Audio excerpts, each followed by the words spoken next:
Madam ఎలా చూడాలి? విజయం ఇంకా పవన్ కళ్యాణ్ కు కాస్త కంట్లో నలుసుగానే ఉన్నట్టు కనిపిస్తోంది. ఎందుకంటే నిన్న ఆయన చేసినటువంటి వ్యాఖ్యలే దీనికి ఉదాహరణగా తీసుకోవాలి. హలోగ్రామ్లు పెట్టి, కటౌట్లు పెట్టి చాలా సుఖంగా గెలిచేశారు. నేను 12 ఏళ్లుగా రోడ్డు మీద దిగుతున్నా, నన్ను ఎవరూ పట్టించుకోలేదని పవన్ కళ్యాణ్ చేసినటువంటి వ్యాఖ్యల్ని ఎలా పరిగణించాలి? సార్ ఇది ఎలా ఉందంటే సార్, అవతల వాళ్ళు గెలిచారని ఆయన్ని జన సైనికులో లేకపోతే వైసీపీ వాళ్ళో లేకపోతే కులపోళ్ళో హేళన చేస్తుంటే దాన్ని ఎలా తప్పించుకోవాలో తెలియక ఏముందిలే గెలిచేసినాడు అని అంత తేలికపాటి మాటని ఎలాంటి పదాలతో వాడారంటే, కటౌట్లు పెడితే గెలిచేస్తారా, హాలిగ్రామ్స్ పెడితే గెలిచేసినారు, లేకపోతే హోలిగ్రామ్స్ అన్నారు, లేకపోతే ఆ అదేంటో అదేంటో మనం కొన్ని పదాలు చెప్పలేని. సో ఇటువంటి పరిస్థితుల్లో అంత తేలిగ్గా అంటే కటౌట్లు పెడితే గెలిచేసినారంటే నీకెన్ని కటౌట్లు పెట్టినామో చూసినావా? జిల్లాల వారీగా ఎన్ని కటౌట్లు పెట్టారో, మండలాల వారీగా ఎన్ని కటౌట్లు పెట్టారో మీరెప్పుడు మీ కటౌట్లు చూసుకోలేదా? లక్షలు ఖర్చులేనియండి. ప్రజారాజ్యం నుంచి ఇల్లు ఒళ్ళు గొల్ల చేసుకుంది కేవలం ఫ్లెక్సీలకి, కటౌట్లకి. కొన్ని కటౌట్లు చూసి నమ్మేయాలి. డూడ్ అంటే ఏదో సినిమాలో డైలాగ్ అనుకున్నాం గానీ ఇప్పుడు ఏం చెప్తే అర్థం అవుతుంది. కొన్ని కటౌట్లు చూసి నమ్మారు. కానీ ఇక్కడ ఎన్ని కటౌట్లు పెట్టినా జనాల్లో నమ్మకం కలగల. ఎందుకంటే 2014, 19లో మొట్టమొదటి అడిగే అవతల వ్యక్తి గెలుపుకి కారణమయ్యారు. పోనీ అవతల వ్యక్తి ఏమన్నా వీర స్వాతంత్ర వీరుడా? కాదే. తన అన్న ప్రజారాజ్యం కుప్పగూలిపోవడానికి గల కారణాలు. లేకపోతే రంగా గారి చావుకి అన్ని వేళ్లు అతని వైపే చూపినటువంటి పరిస్థితులు. గతంలో ఎన్నో సార్లు మీరే స్వయంగా మీ తండ్రి చావుకి మీ మామ చావుకి కారణమైన వాళ్ళు మీరు.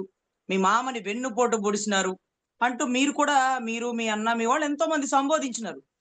మీకు ప్రాణం కంటే ఎక్కువైనటువంటి మీ అన్న చిరంజీవి గారి మీద కోడిగుడ్లు, టమాటాలు వేసి ఆయన టికెట్లు అమ్ముకున్నారని బురద జల్లిన వ్యక్తిని స్వాతంత్ర సమరయోధుల్లాగా మీరు గుర్తించి దగ్గరుండి గెలిపించినారు. సరే 14, 19 దరిద్రం ఏంటంటే జనసేన వాళ్ళకి ఒక అండర్స్టాండింగ్ ఐడియా ఉంది కానీ టీడీపీలో కాపుల పరిస్థితి దారుణంగా ఉంది సార్. వాళ్ళు పాపం చంద్రబాబు గారు చెప్పినప్పుడల్లా పవన్ కళ్యాణ్ తోపు తురుమనాల, చంద్రబాబు గారు తిట్టమన్నప్పుడు పవన్ కళ్యాణ్ గారు నెత్తిన రూపాయి పెడితే పావులాగా చల్లదనాల. అరే, ఒక వ్యక్తులు ఒక స్టాండ్ మీద ఉంటారండి. ఇప్పుడు జనసేన వాళ్ళు ఆయన ఎటు చెప్తే అటు వెళ్తాం ఆ పరిస్థితిలో. కానీ టీడీపీ వాళ్ళ పరిస్థితి మనసు చంపుకొని ఒకసారి తిట్టలేరు, మనసు చంపుకొని ఒకసారి పొగడను లేరు. ఆఖరికి ఏమనేసినారు? ఏమన్నా ఊరికే చేసినాడాయా? ఊరికే చేశాడా? పేమెంట్ తీసుకొని పని చేశాడు, ఊరికే చేస్తే పొగినా పొగడచ్చు, తిట్టినా తిట్టచ్చు అంటూ ఒక ప్రాపకాండ లేవనెత్తినటువంటి టీడీపీ వాళ్ళు ఈ రోజు ప్యాకేజ్ స్టార్ అనే పదానికి వాళ్ళు నాంది పలికినారు సార్. 14, 19లో తమరి మొట్టమొదటి అడిగే అవతల వాడి గెలుపు కారణమయ్యారు. తర్వాత 19లో అవతల వాడు ఓడిపోవడానికి మీరు విడిపోయినారు. మేమెందుకు విడిపోవాల్సి వచ్చింది? దగ్గరుంటే అంటే కలిసినా విడిపోయినా అవతలోడు గెలుపు పక్కా అన్నప్పుడు కొద్ది గొప్ప ఓట్లన్నా చీలుద్దాం, కుదిరితే చెట్ట చివరి వరకు ప్రయత్నిద్దాం అతని ఓటమికి అని. పాపం మీ ప్రయత్నాలు అన్నిట్లో ఎలా ఉన్నాయి అంటే దీన్ని ఒకదాంతో పోల్చొచ్చండి. విశ్వామిత్రుడు కోసం పైనుంచి ఒక తార ఊర్వశీన అండి వచ్చేది. అవునండి. ఊర్వశి తపోభంగం చేయడానికి వచ్చిద్దండి. దేనికోసం అంటే ఇంద్రుడు చెప్తాడు విశ్వామిత్రుడు తపస్సు భంగం చేయమని. ఊర్వశి పైనుంచి వస్తది, విశ్వామిత్రుడు తపస్సు భంగం చేస్తుంది, వెళ్ళిపోతుంది. ఇదే కదా జరిగింది. సో అక్కడ ఊర్వశికి విశ్వామిత్రుడికి ఒక బిడ్డ పుడతాడు. ఆ బిడ్డని ఊర్వశి ఏమన్నా సాకిందా? సాకలేదే. తల్లిగా మాతృభావన తీసుకుందా? తీసుకోలేదే. నా వల్లే పుట్టాడు అని భావించిందా? భావించలేదే. ఇంద్రుడు దేనికి పంపించినాడు ఊర్వశిని? విశ్వామిత్రుడు తపస్సు భంగం చేసి అయిపోయింది. గౌరవ పవన్ కళ్యాణ్ గారు ఎందుకు విడిపోయారు? జగన్ గారిని ఓడించాలి, జగన్ గారిని ఓడించడం కోసం అధపాతాళం తొక్కడం కోసం వచ్చాడు, ఓడించినాడు, వెళ్ళిపోయాడు. జనాల్లో ఉన్నాడు. కానీ ఆయన వల్ల బయటకు వచ్చినటువంటి గుడ్డలు చించుకున్నటువంటి, ఇల్లు ఒళ్ళు గుల్ల చేసుకున్నటువంటి, ప్రజారాజ్యం నుంచి పనిచేసినటువంటి బిడ్డల పరిస్థితి ఏంటి? ఆ సామాజిక వర్గ పరిస్థితి ఏంటి? అన్ని కులాల బడుగు బలహీన వర్గాల పరిస్థితి ఏంటి అంటే నా పాత్ర అంతవరకే. నా పాత్ర ఇంద్రుడు నన్ను దేనికి పంపించినాడు? నువ్వు జగన్ ఓడించన్నాడు. జగన్ నేను తొక్కుతాను అధపాతాళానికి అన్నాడు, తొక్కేడు, వెళ్ళిపోయాడు. మరి అవతల పరిస్థితి ఏంటి? సో ఇది ఎట్లా ఉంటుందంటే సార్, నా క్యారెక్టర్ ఎంతవరకు నేను అంతవరకు నటించి వెళ్ళిపోతాను, తర్వాత మీలో మీరు కొట్టుకు చావండి అంతే అంటాడు. చూడండి సార్, ఆ పరిస్థితి వచ్చింది. ఈ రోజు కటౌట్లు పెడితే ఒక వ్యక్తి గెలిచాడని మీరు తక్కువ చేసి మాట్లాడుతున్నారే, ఆ వ్యక్తికి శత్రువులు ఎంతమందో తెలుసా? మీకు శత్రువు ఒకే ఒక్కడు. ఒకే అవును. ఒక్కడు. జగన్. జగన్. జగన్ అనే వ్యక్తి ఒకే ఒక్క శత్రువు. ఆ జగన్ అనే వ్యక్తిని ఎదుర్కోవడానికి సెంట్రల్ ని, స్టేట్ లో బలమైన దాన్ని మీరు దగ్గరుండి కలిపి, మీరు సంధానకర్తగా ఉండి, మీరు ముగ్గురు కలిసి ముందుకెళ్ళినా 40% ఓటింగ్ అవతలోడికి పడింది. తెల్లవారుజామున 2 వరకు, అంటే 11:45 నుంచి 2 వరకు 3500 బూతుల్లో 52 లక్షల దొంగ ఓటింగ్ నమోదైంది. Open challenge. ప్రొఫెసర్ నాగేశ్వరరావు గారి మీద మూకదాడిగా పడినారే, మీరు పరకాల ప్రభాకర్ మీద కేసు కట్టండి అయ్యా, కేసు కట్టండి. 3500 బూతులు బతుకులు బయటకు తీస్తారు, కట్టండి. ఆయన మీద చర్యలు తీసుకోండి అంటే ఒక్కడైనా చర్య తీసుకోడే.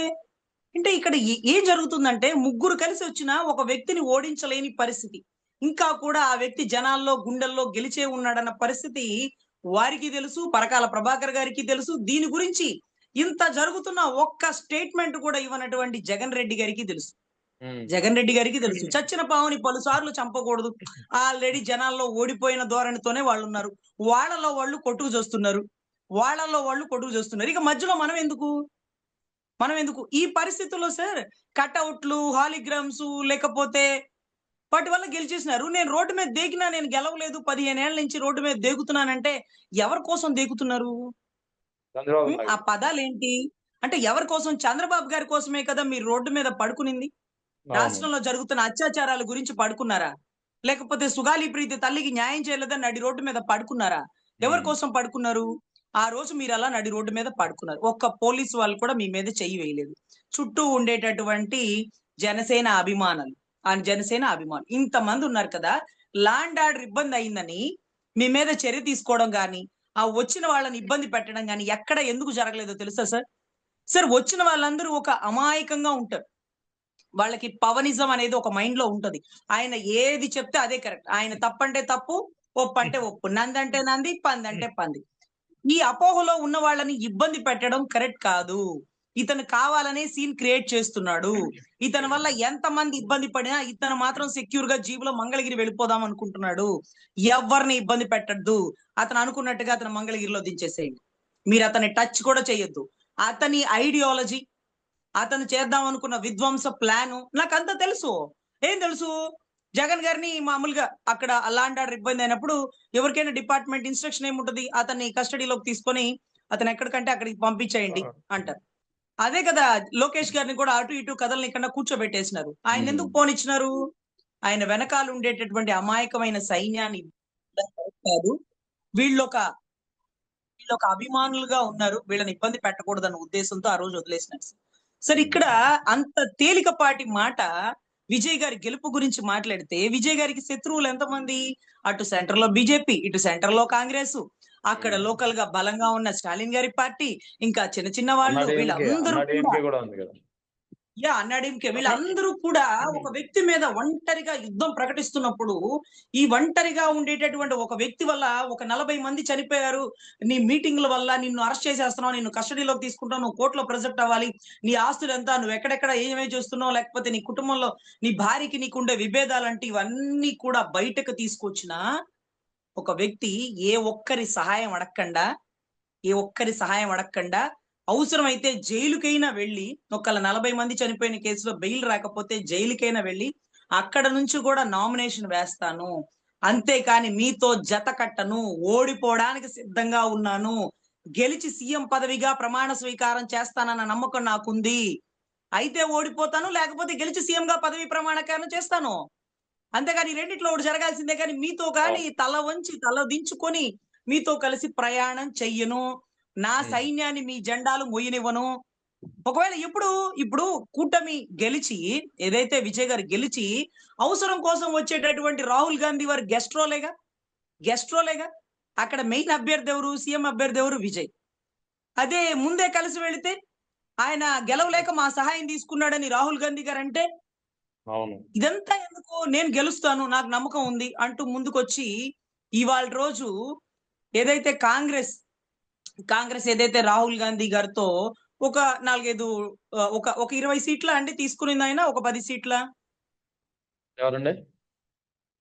ఏదైతే విజయ్ గారు సపోర్ట్ కోసం కొన్ని సీట్లు తీసుకున్నారు కాంగ్రెస్ నుంచి. అవునండి. కాంగ్రెస్ నుంచి తీసుకునేది 4 సీట్లండి, 5 సీట్లు. సో ఇప్పుడు ఏం జరిగింది చూడండి, అంత పెద్ద బలమైన సెంట్రల్ కాంగ్రెస్ 4 సీట్లు కలిగి ఉంది. 4 సీట్లు. మీరు చెప్పిన హోర్డింగ్స్ కట్అవుట్లు పెట్టి ఒకడు తేలిగ్గా సీఎం అయిపోయాడు. ఎలా తేలిగ్గా అవుతారన్నా? ఎలా తేలిగ్గా అవుతారు? నీకు నీ అన్న ఉన్నాడు వెనకాల, నీకు బలమైన సామాజిక వర్గ కులం ఉంది. వీటన్నిటికంటే మించి నీకు చంద్రబాబు గారి సపోర్ట్ ఉంది. చంద్రబాబు గారి సపోర్ట్ ఉంది, సెంట్రల్ దీవెనలు ఉన్నాయి. వీటన్నిటి సమక్షంలో నువ్వు గెలిచిన డిప్యూటీ సీఎం స్థాయిలో ఉన్నావు.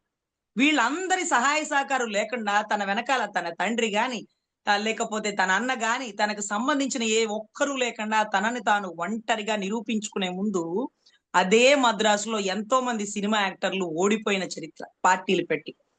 విజయకాంత్ గారు గాని, రజనీకాంత్ గాని, ఎవరు చాలా మంది పెట్టున్నారు. సో చాలా ఫెయిల్యూర్ చూసినాం. మళ్ళీ ఎందుకురా ఇతను ముందుకు వచ్చి తిరగబడుతున్నాడు? అంత సీనియర్లు మన యాక్టర్లు, మనకేం జరిగింది అతనికేం జరిగిద్ది అన్నటువంటి అతని అనుభవజ్ఞులైనటువంటి ఎంతో మంది సినీ నిర్మాతలు, సినీ యాక్టర్లు కూడా హేళన చేసినా సరే చనిపోయిన 40 మంది తాలూకా కేసులు వేయించుకొని కోర్టులకు అటెండ్ అయ్యి అవసరమైతే జైల్లో ఉండి నామినేషన్ వేస్తానన్నటువంటి వ్యక్తి ఒక పక్కన ఉంటే హోర్డింగ్స్ కట్అవుట్లు పెడితే గెలిచేస్తారా అన్న గెలుస్తారా అన్న? చెప్పండి అన్న. పక్క రాష్ట్రాలు ఎవరికన్నా చెప్పండి, మీరు హోర్డింగ్స్లు కట్అవుట్లు పెట్టేసుకోండి గెలిచేస్తారని. మీకు ఎన్ని పెట్టినామో మీకు తెలుసా? ఎంత ఖర్చు అయిందో మీకు తెలుసా? ఎంత ఖర్చు అయిందో మీకు తెలుసా? సో దయచేసి ఒక వ్యక్తి గెలుపుని తృణప్రాయంగా మాట్లాడకండి. సీఎం అవడం అంటే చిన్న విషయం కాదు, చిన్న విషయం కాదు. జయలలితమ్మ కూడా అసెంబ్లీలో అవమానపడ్డాకే